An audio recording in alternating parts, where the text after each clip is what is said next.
todos. Lição de número 6, a teologia de Elifaz. Só os pecadores sofrem essa teologia. Essa lição ela é dividida em 3 tópicos principais, que são os pecadores no contexto da justiça retributiva, segundo, os pecadores no contexto da tradição religiosa e terceiro, os pecadores diante de um Deus infinito. O primeiro tópico é dividido em 3 subtópicos, que são a lei da semeadura e da colheita, o homem colhe o que plantou e terceiro, a queixa de Jó. Então, a lei da semeadura, na verdade, o título aqui, os pecadores no contexto da justiça retributiva, a palavra retributiva vem relativo à retribuição, ou seja, aquilo que você faz, você recebe de volta. Então, a lei da semeadura, Gálatas capítulo 6, versículo 7, vai dizer assim: não erreis, Deus não se deixa escarnecer, porque tudo que o homem semear, isso também ceifará. Isso já está escrito lá no Novo Testamento, pensa bem. Então, essa teologia vem lá no Antigo Testamento, e lá no Novo Testamento ela se repete, tá certo? Então, a teologia em si não está errada. Mas então vamos ver o segundo subtópico aqui, o homem colhe o que plantou. 1 de Pedro, capítulo 3, versículo 12. Veja bem que nós estamos pegando o versículo do Novo Testamento para poder confirmar o que diz no Antigo Testamento. Porque os olhos do Senhor estão sobre os justos e os seus ouvidos atentos às suas orações, mas o rosto do Senhor é contra os que fazem o mal. Prestou atenção? Então, com os bons, o Senhor atende a oração, o Senhor ajuda, o Senhor responde, mas contra os maus, o rosto do Senhor é contra. O Senhor vira o rosto contra aqueles que são maus. Pedro é quem está dizendo isso daí lá no Novo Testamento. Então, quer dizer, a teologia de Elifaz não estava completamente errada. Não, a teologia dele tinha fundamentos, era correta também. Só que a aplicação dela com a vida de Jó é que não condizia. Nós vamos ver mais para frente a respeito disso daí. Então, a queixa de Jó. Provérbios 18 e 17 vai dizer assim: o primeiro a apresentar a sua causa parece ter razão, até que o outro venha à frente e questione. Prestou atenção? Ou seja, temos que avaliar as duas partes. Nós precisamos também examinar caso a caso, porque cada caso é um caso. Então, por exemplo, a teologia estava errada aqui? Negativo, a teologia estava correta. A lei da retribuição é correta. Então, você fez, você paga. Você plantou, você colhe. Você semeou, você vai colher.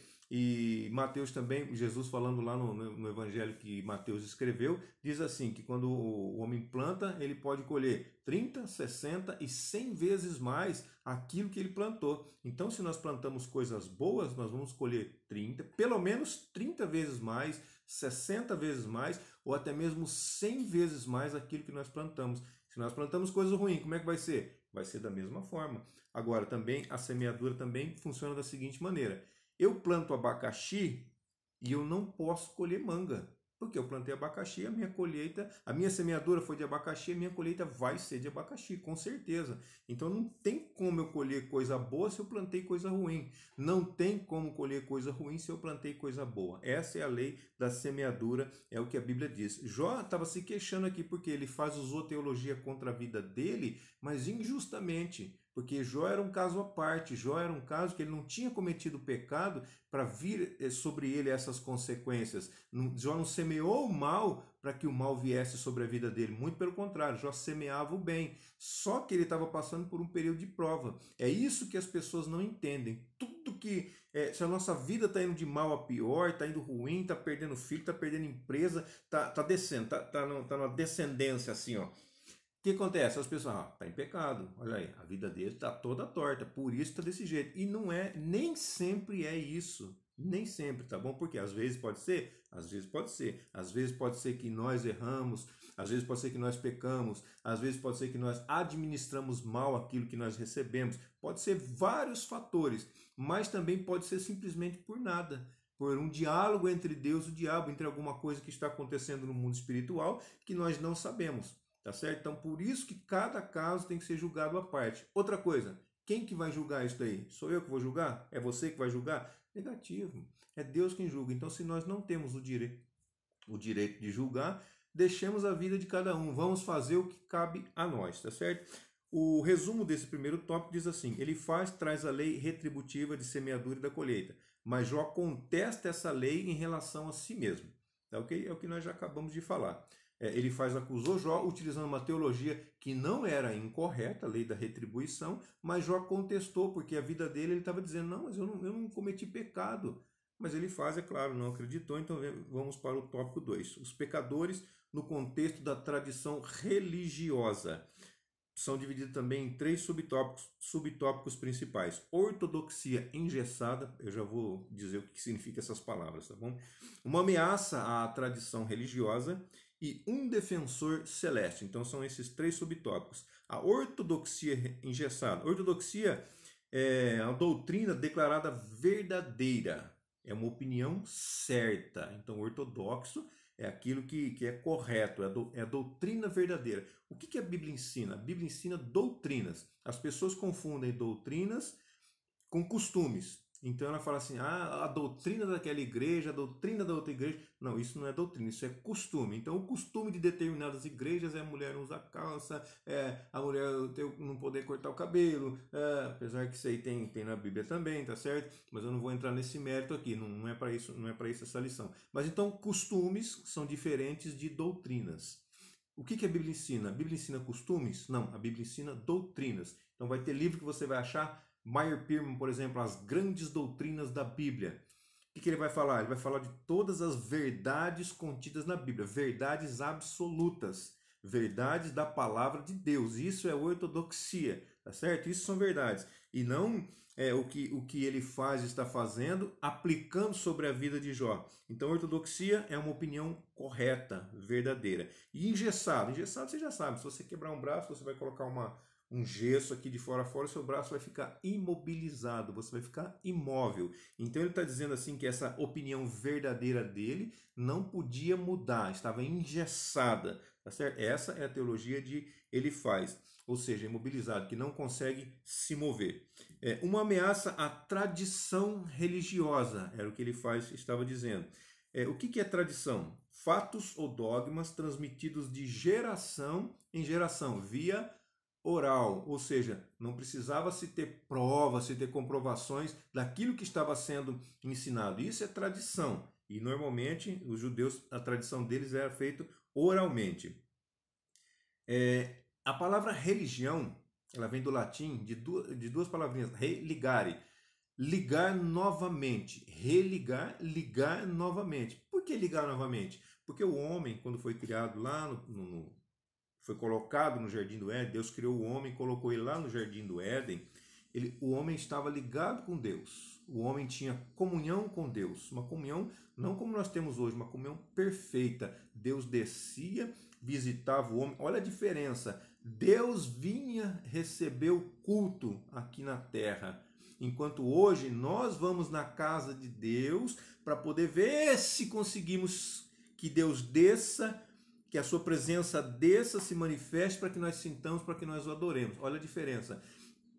Então o culto era, Deus descia e se encontrava com o homem e tinha uma comunhão maravilhosa com ele, tá certo? Então Deus era ligado com o homem era ligado com Deus. Quando o homem pecou, houve uma separação. O pecado, ele faz divisão entre nós e o nosso Deus, de forma que ele não nos ouve, de forma que ele não nos atende. Isso está lá em Isaías, tá bom? Eu não anotei o versículo aqui, mas está lá em Isaías. Então o pecado fez essa separação. Então o homem, através da religião, que na verdade não é qualquer religião, a religião é Jesus. O próprio Jesus é o único que pode fazer com que nos liguemos de novo a Deus, porque ele é o único mediador, o único nome que há debaixo do céu, da terra, em qualquer lugar. Somente Jesus pode nos ligar novamente a Deus. Então Deus está lá no céu, o homem está aqui na terra, Jesus desceu até aqui na terra, vai estar no próximo tópico aqui, mas ele faz essa mediação, ele faz com que os nossos pecados sejam perdoados, para que Deus volte a nos ouvir, a nos atender, a nos socorrer, a estender as suas mãos para nós, a inclinar para nós os seus ouvidos e ouvir as nossas petições, as nossas súplicas e atender às nossas necessidades. Somente Jesus, não tem outro nome, não tem mais ninguém, não tem nenhum outro mediador, não tem mais nada. É somente Jesus que pode nos ligar novamente a Deus, e não as religiões em si. Religiões são coisas criadas pelo homem. É uma forma do homem tentar se chegar a Deus. Ele criou uma religião, ou criou religiões, mas a forma de Deus se chegar ao homem é Jesus Cristo, o único e suficiente Salvador. O defensor celeste. Jó queria alguém para interceder por ele lá no céu. Jó queria marcar uma audiência com Deus para poder falar sobre a vida dele, mas até então Deus se mantinha em silêncio, porque era uma prova que Jó está falando. E a respeito de prova, você sabe muito bem que quando você está estudando, quando você está na escola e chega o momento de você fazer uma prova, o professor faz o que no momento da prova? Enquanto você está fazendo a prova, o professor está em silêncio. Então é dessa forma, quando você está passando por uma prova, Deus está em silêncio lá do céu, olhando o que você está fazendo para poder passar por essa prova com nota boa, para poder ser aprovado por ele.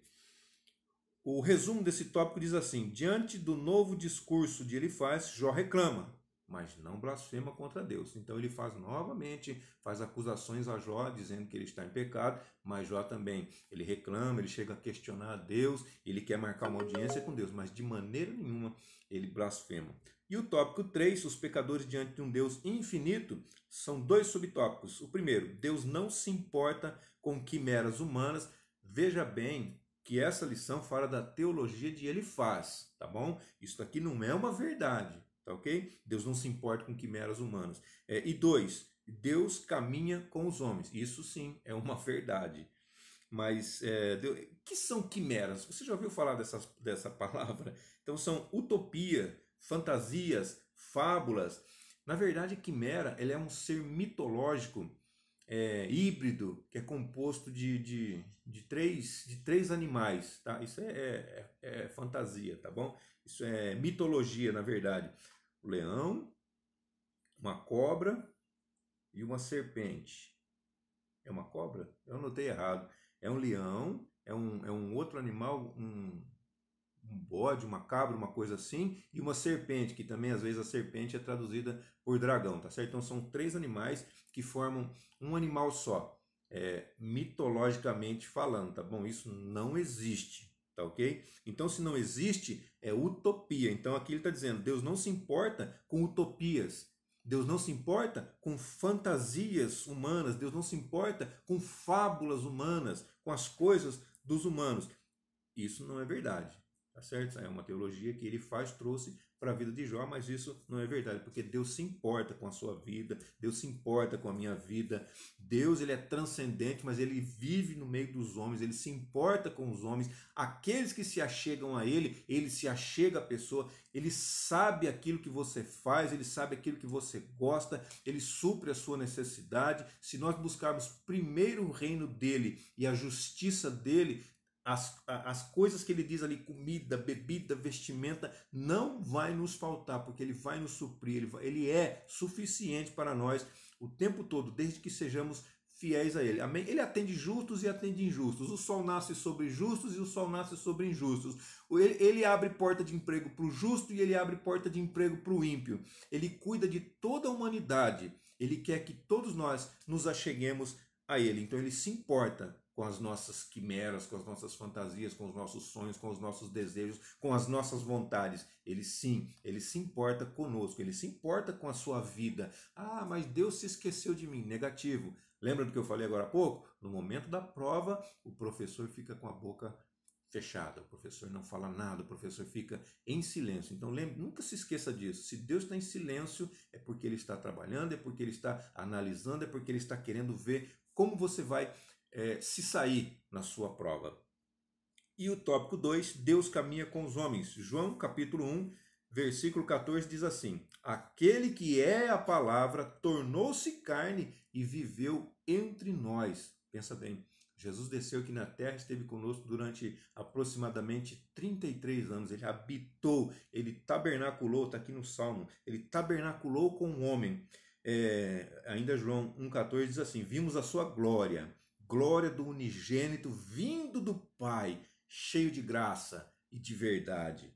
Deus habitou com os homens por 33 anos. Lá no Salmo diz assim, a palavra tabernaculou. Na verdade aqui, a palavra é tabernaculou. O que é tabernacular? Armar sua tenda, armar o seu tabernáculo aqui conosco. Então ele esteve conosco durante 33 anos, armou sua tenda juntamente aqui conosco. É claro que essa linguagem nós não entendemos, nós ocidentais não entendemos, porque essa é mais uma linguagem oriental. Então a questão de tenda, a questão de tabernáculo era mais com eles. Então eles, inclusive a festa dos tabernáculos, eles faziam, porque a casa dele o telhado era diferente também, o telhado é reto. É como se fosse a nossa laje, o telhado deles era reto. Então na festa dos tabernáculos, todos eles montavam as suas tendas em cima dos seus telhados para comemorar a festa dos tabernáculos, tá certo? Ou seja, Deus, falando de tabernáculo, Deus desceu na pessoa de Jesus Cristo e armou a sua tenda aqui na terra conosco e habitou aqui na terra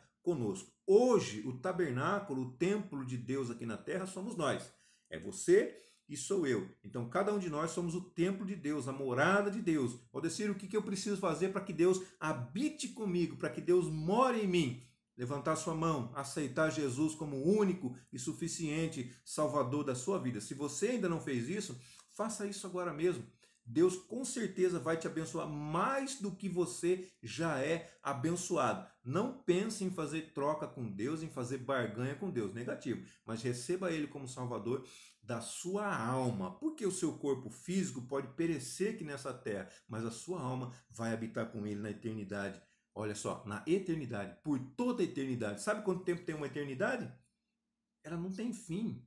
A partir do momento que nós somos criados, a nossa alma não tem mais fim. O nosso corpo vai ter um fim. A menos que venha ser arrebatado, então ele vai ser transformado. Mas o nosso corpo vai para a terra quando nós morremos. Mas a nossa alma, dependendo da escolha que nós fizemos aqui na terra, ou ela vai para o céu, ou ela vai para o inferno. É claro que não diretamente inferno nesse momento, mas ela vai para o Hades, vai para um lugar de espera, assim como no céu nós já não vamos direto para a presença de Deus, vamos para um lugar de espera.